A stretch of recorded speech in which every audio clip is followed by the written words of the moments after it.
Is the narcissist evil? Or is it just a personality disorder? Hi guys, you're very welcome to this channel NarcCon, where we deal with all things in relation to the narcissistic personality disorder. Because in understanding it, we can understand what we've been through better, and we have a path forward that we can navigate to heal. So there's the age-old debate that goes on in relation to this personality disorder as to where it comes from, why certain people are narcissists, where is it born out of, and is it a physiological or psychological or a spiritual disorder or all three? So this particular podcast was stimulated by a comment on two fairly popular videos I have on the channel in the category. One of them is The Narcissist is Possessed, which is quite a strong element bearing into the spirituality of narcissism. And the other is Narcissist People of the Lie. And that is in relation to the book by Scott Peck, who was a psychiatrist, and I believe the book came out in 1953. So both podcasts or videos are very popular because they delve into the spiritual aspect of narcissism in relation to its evil connotation and context. I, on this channel, as you would probably know, look at both aspects, or I try and look at all aspects of narcissism, because I believe if you're looking at a subject and studying a subject, it's better to have a view from every angle in order to get a wholesome and comprehensive idea on what you're looking at. So I don't rule out any aspect of it, and it's definitely up to you to make your own mind up as to where you lie on what you believe the narcissist you were with was composed of, motivated by, and if you are happy to leave it in one category or the other, and that is beneficial to you and you can move forward with that decision made, do so. The main thing is that we recover from the experience with a narcissist. However, I would like to delve into this comment and have a look at it and, give credibility to the comment, because that's what that person believes and they're entitled to their belief and their opinion. I would just like to say that I would prefer to look at the overall aspect of everything from a spiritual, physiological, psychological, and more Catholic view of the whole situation. So we're going to delve in once again to the spiritual aspects of narcissists and have a look at that and see what we can come up with in relation to some rhetoric on the comment. So first of all, let's read the comment out, and thank you to the person for leaving this comment and listening to the video. So the comment was made on a very old video actually I have called The Narcissist is Possessed. And this was a time when I would have been at the early stages of healing. I do believe that what is said in the podcast has a validity. And I also believe that there's different levels of what each person experiences with a narcissist. Not all narcissists will show themselves, will take that mask down and show themselves to everybody.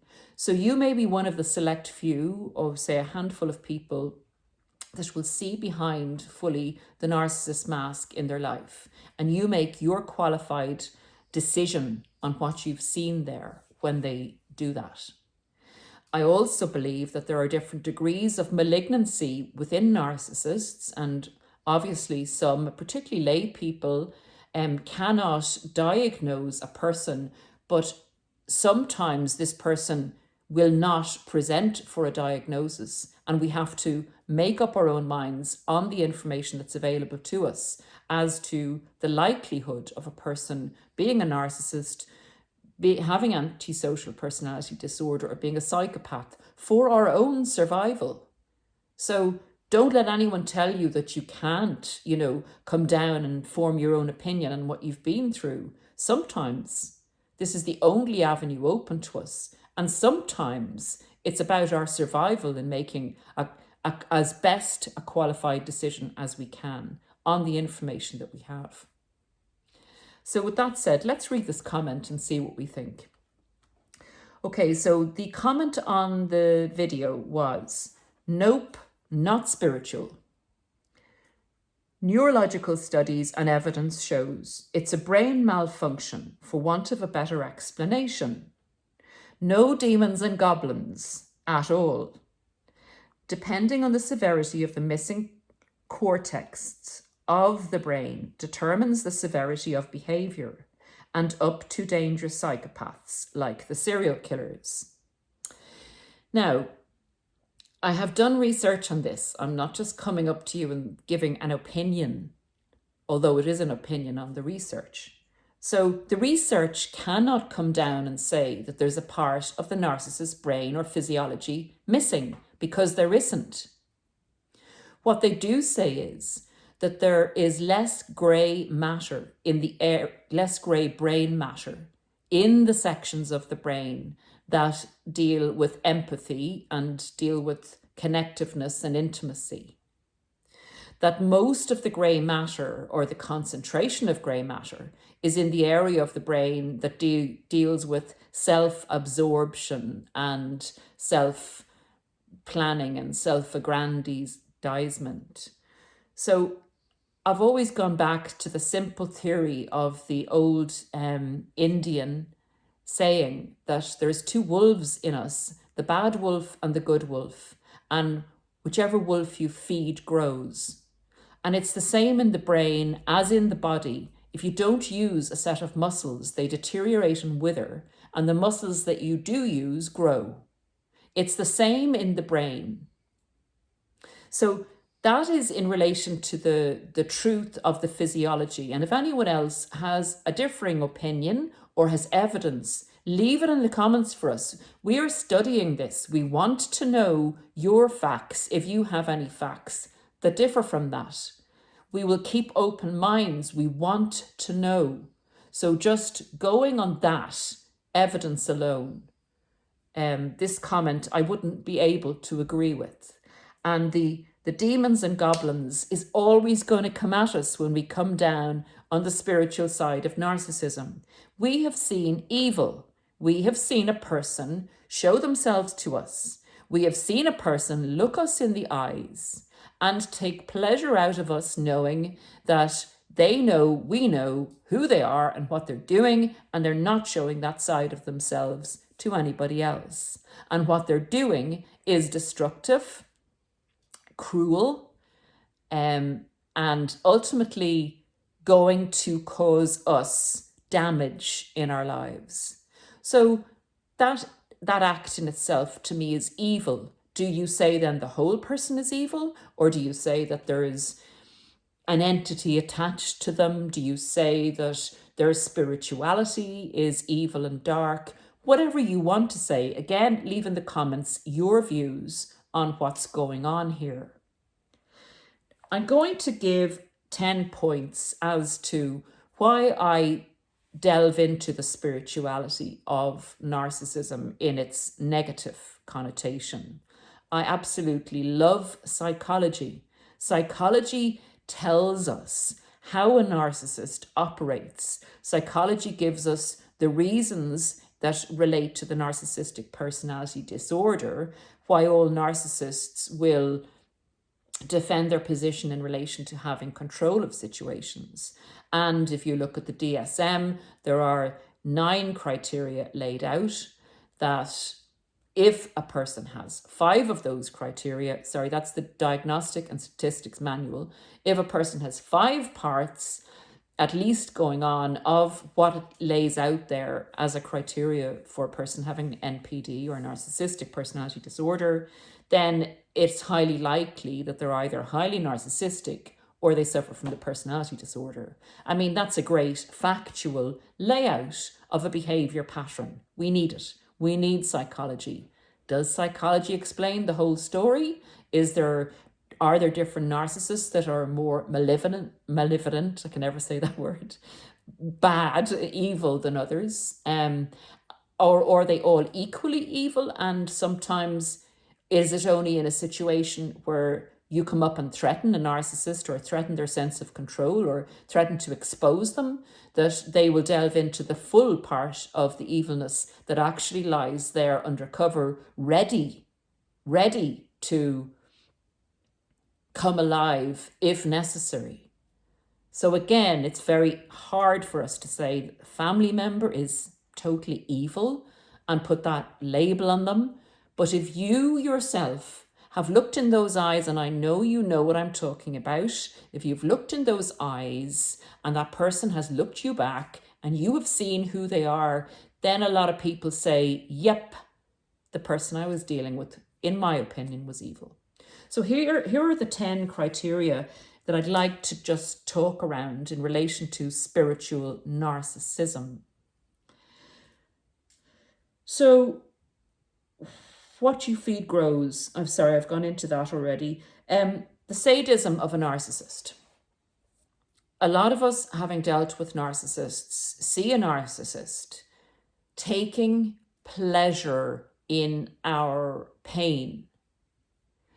That, to me, shows a picture of someone who definitely doesn't have empathy, but to take pleasure in it and not just become regulated by our pain, but to actually take pleasure in it and feel empowered by it, to me is not nice, at least not nice. To me, that is destructive. And what else can a person define as the theory or the concept of evil other than something of that nature?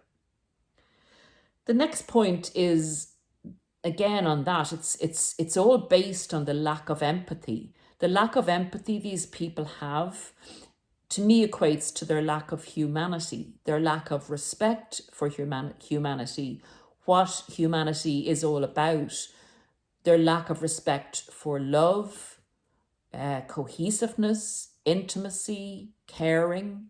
All the positive aspects of our human lives are disrespected. And again, there is no positive connotation to a lack of empathy. Their sense of entitlement. A narcissist always feels that they are above other people, that they're the best at everything, and that they're entitled to do what they want. And they justify their behavior, no matter how heinous it is, because they feel that they deserve that and you don't. Again.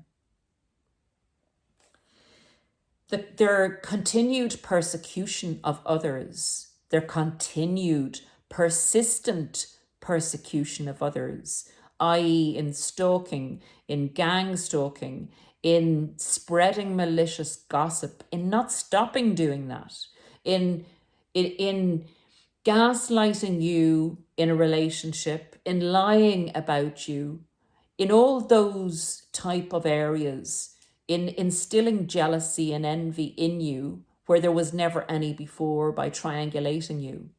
All those things have dark connotations.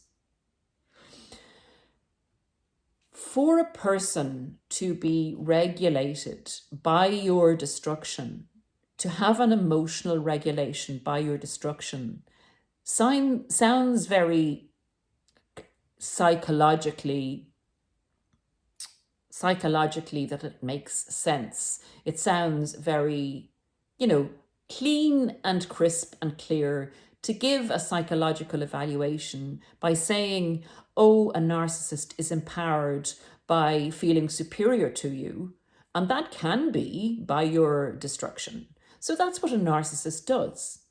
And we tweet and we, write this down in books. And some self-proclaimed narcissists can make it sound very acceptable. It's not acceptable. It's not acceptable for someone to say, I have a personality disorder, or to say, this is what narcissists are and do. They have a personality disorder. So, yeah, they get empowered by feeling superior. They don't often say by your destruction, but it actually is by your destruction when they need to devalue you and leave you and go on to somebody else. So that's the aspect that I would have questions about. People coming at us and making it a clean, scientific-based subject alone. To me, that's one-sided. That doesn't look at the conceptualization of what's actually going on. Smearing, lying, causing trouble. Narcissists are troublemakers because they need emotional output to regulate themselves. They need the emotional output of other people that is caused by them to feel empowered, to feel they exist, to feel important. That causing trouble or troublemaker element of narcissism, where they thrive on drama, chaos, confusion, anxiety building, stress building, pitting one person against the other in a triangulation. The only person that comes to mind in this is, as our commenter said, demons, goblins, and devils. The only person that comes to my mind is a certain entity called Lucifer, messing with people, causing trouble, getting a hit out of causing trouble, and getting supply, narcissistic supply, devil supply. So I know it sounds old-fashioned to use terms like devils or spirits or whatever. And if they're old-fashioned terms, then let's make modern terms for them, like bad energy or whatever. But it is what it is. So calling it something that is cleansed, if you want, call it that, but it still is what it is. It's evil. Another aspect, and I'm nearly getting to the end of this, guys, is how narcissists use and abuse their children. They believe that they own their children, the children having come from them. They have this godlike idea of their children as being servile to them. They use their children as tools to punish another parent. They don't care about the child, just that the child serves their agendas and their means. And they keep children dependent on them. They don't want children to individuate from them. That's not good. And the very last thing I have here, and I just love this comment that you left, and I wish I could recall your name, that you said that your dad said about your partner that anytime he walked into the room, he was a joy sucker. He sucked the joy out of any situation. Some narcissists will appear to be the life and soul of the party. Some narcissists will present in the other form and become the joy sucker. That's a more covert, vulnerable narcissist. The overt ones can often appear to be the life and soul of the party. But believe you me, someone in the background is paying for that overt, vivacious, flirtatious, charming demon that comes into the party and takes over. The abject cruelty is the last point, guys. Abject cruelty that narcissists will show to certain individuals. Where does that come from? Where does that grow from?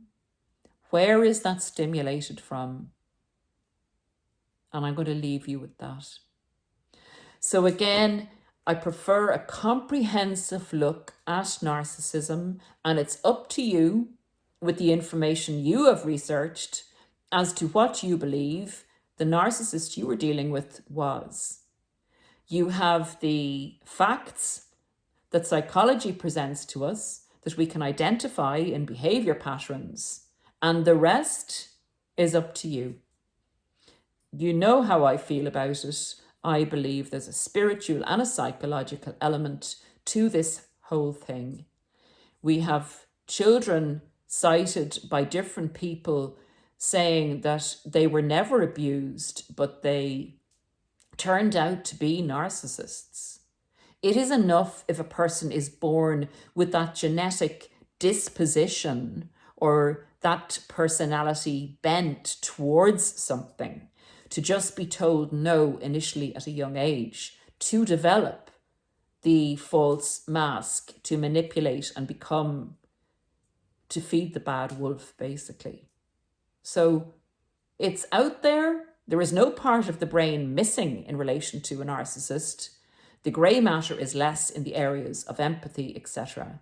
And I believe, personally, because I've seen the blind spot and the narcissists just not computing, or the neural pathways don't seem to form that synapses, I think it's called, to kind of spark up on certain things. And I have seen that blind spot where the narcissist seems to not compute. So there are a lot of different aspects to narcissism. I'm glad we're studying it more now. Again, it's up to you what way you believe your narcissist was orientated towards and what way you like to approach your education on narcissism. Here's to goblins and demons. That's all I can say from the comment. I still appreciate you leaving the comment, and I still appreciate the fact that you have a different point of view. Thank you. Bye for now, guys.